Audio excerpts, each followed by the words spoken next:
Shalom, povo de Deus! Mais uma reflexão relâmpago nessa manhã de domingo, dia 29 de março de 2020. E o texto que eu quero deixar para o seu e para o meu coração encontra-se em 1 Timóteo, capítulo 2, no versículo 1, onde o apóstolo Paulo ele recomenda a Timóteo. Em primeiro lugar, recomendo que sejam feitas petições, orações, intercessões e ações de graça em favor de todos, em favor dos reis e de todos que exercem autoridade, para que tenhamos uma vida pacífica e tranquila, caracterizada por devoção e dignidade.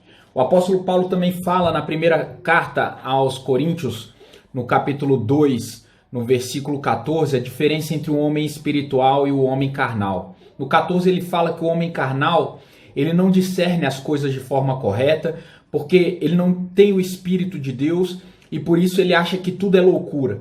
Já no versículo 15 em diante, ele fala que o homem espiritual consegue discernir as coisas e não é discernido porque ele tem a mente de Cristo.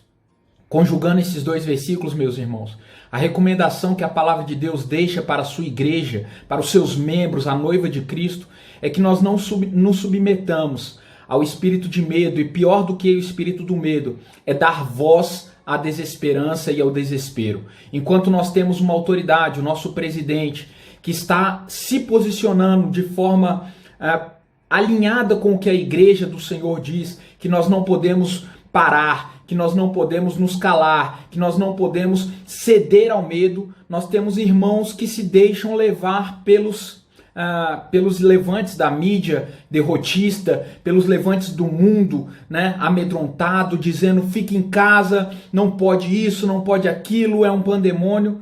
Só que na verdade, irmãos, o homem espiritual ele discerne as coisas espiritualmente. E essa crise, mais do que uma crise de saúde, mais do que uma crise econômica, caso a gente não volte a trabalhar, e mais do que uma crise política, de alguns tentando desmoralizar a visão do presidente que está alinhada com a visão da igreja.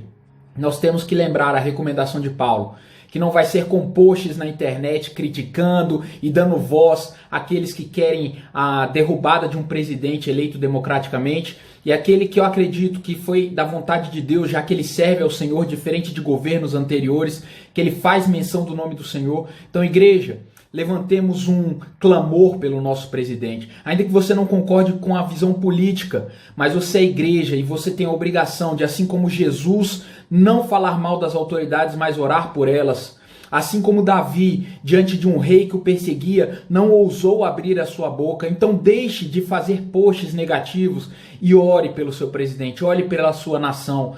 Tenha a mente de Cristo e discirna as coisas espiritualmente.